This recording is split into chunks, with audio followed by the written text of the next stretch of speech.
Here's your news for August 13th, 2020.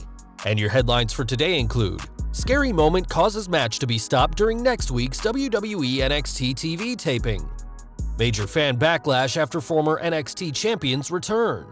Karrion Kross uses fire to attack Keith Lee. NXT champion rushed to hospital. Chaotic situation backstage at AEW Dynamite with heat on Sammy Guevara.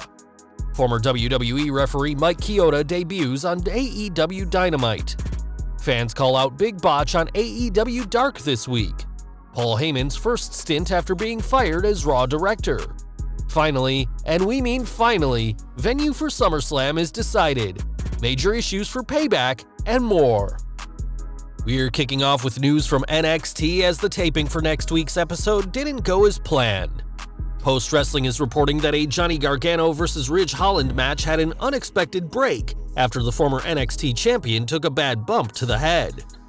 Both Triple H and Shawn Michaels rushed to Gargano, though after he said he was okay to continue, the match was restarted. This is clearly a scary incident that no one wanted to see happen, and it'll be interesting to see if WWE airs this stoppage as part of the match when it's shown to the fans next week. Speaking of NXT, this week's show also marked the return of the Velveteen Dream, who showed a much darker side.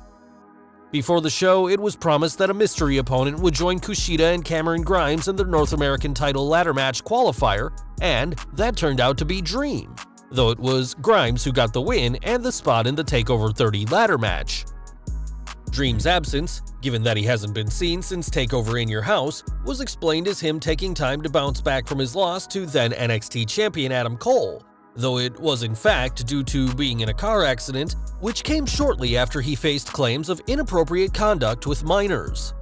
With Dream returning this week, it seems any investigation into his behavior by WWE is finished, and now he's been brought back in a high-profile position.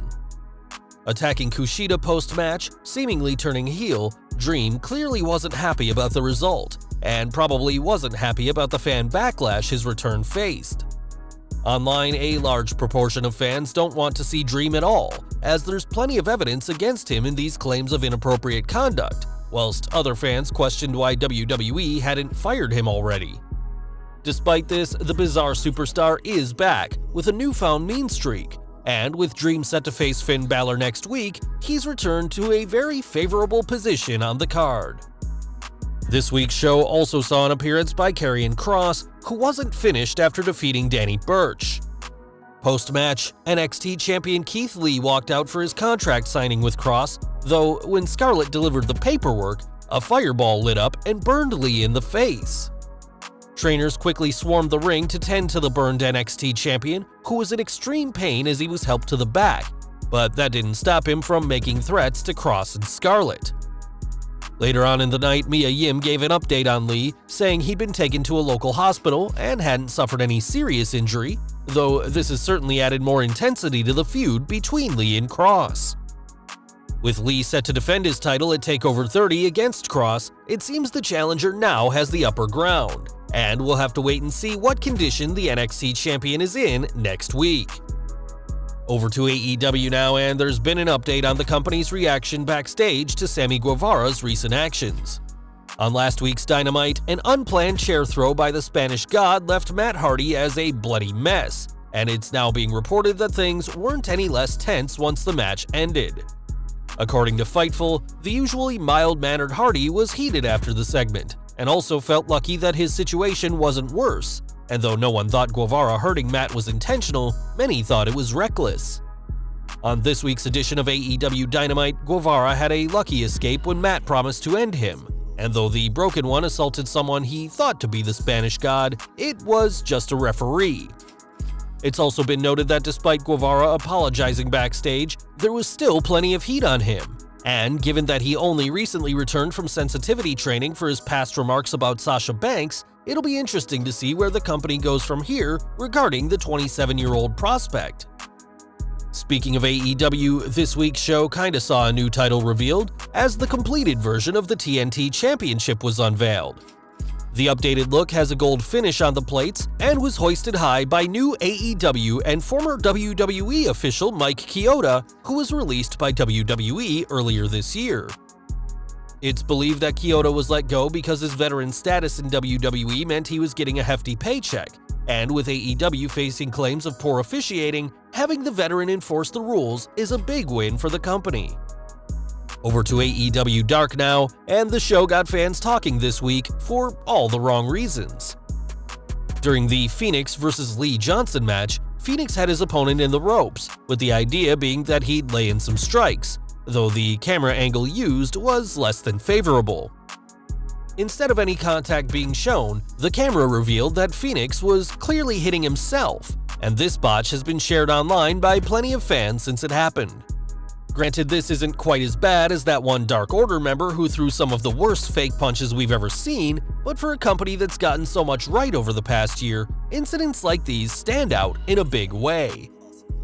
Back to WWE now, and we're entering the video game world next as Paul Heyman has appeared in a commercial for WWE 2K Battlegrounds.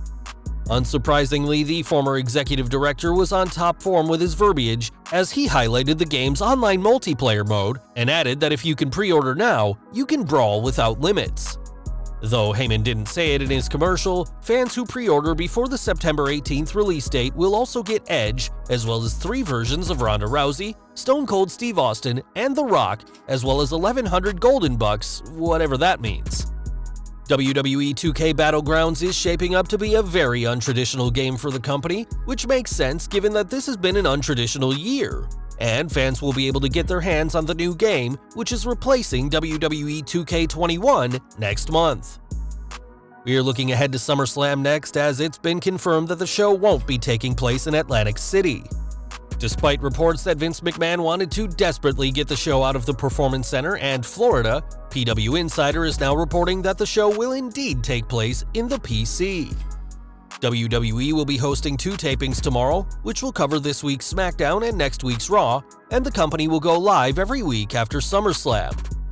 This is a huge blow to WWE, who've been wanting to get out of their training venue for a while. And despite rumors of a boat or a beach hosting the biggest party of the summer, it looks like fans will have to get used to the Performance Center for the time being. Just 1 week after SummerSlam though, the WWE will host PayBack, which is having its own problems. With the show set for just 1 week after SummerSlam, that doesn't give WWE much time to book the show. And according to Ringside News, plans for the August 30th pay-per-view are all over the place. This may be why the company hasn't even acknowledged their second August pay-per-view on TV yet, and as one member of the WWE's creative team said, "Who knows what's up for PayBack? It changes 3 times a day." Clearly, WWE are struggling to organize this pay-per-view, and this is just the latest in a stream of stories about how chaotic things are in Vince McMahon's company this year. Back to AEW now, and Chris Jericho has once again bragged about the company's success and demographics. The self-appointed demo god took to Twitter to brag about last week's episode of Dynamite beating Raw in the coveted 18 to 34 demographic, with Dynamite scoring a .29 whilst Raw hit a .22. Whilst things seem to be chaotic in WWE, AEW seems to be rising to the occasion each time they host a show, and it'll be interesting to see if the Tony Khan promotion can keep going with its success in the coming years. Back to NXT now, and the WWE has let fans know what to expect for next week's stacked show. Not 1 but 2 second chance matches for a spot in the TakeOver ladder match will happen, as Johnny Gargano will face Ridge Holland in the match that we mentioned earlier, whilst Finn Balor will face Velveteen Dream. The winners of these 2 matches will join Bronson Reed, Damian Priest, and Cameron Grimes in the North American title ladder match on the night before SummerSlam. The stable Legado del Fantasma, which comprises of NXT Cruiserweight champion Santos Escobar, Raul Mendoza, and Joaquin Wilde next week, will face Isaiah Swerve Scott and Breezango after Scott saved Breezango from a beatdown following this week's match that saw Escobar defeat Tyler Breeze. Next week's show will also see a face-to-face segment between Adam Cole and Pat McAfee ahead of their TakeOver 30 match. And with their feud becoming even more personal after Cole was KO'd last week, expect fists to fly when these two meet in the ring. And finally today we're ending with news from Matt Riddle, as it wasn't too long ago that the SmackDown superstar was an MMA fighter.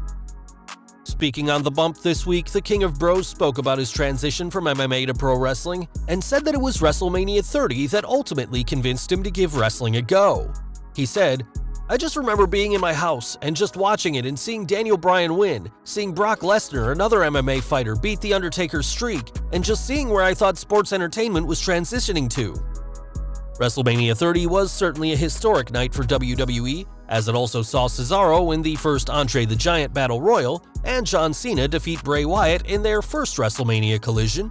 And now the 2014 show can also be known as the event that inspired Matt Riddle to become a WWE superstar. Please also check out our top 10 video, 10 Shocking WWE Surprises Planned for 2020. If you enjoyed this video, please subscribe to our channel and turn on all notifications so that you don't miss out on any updates we post on our channel.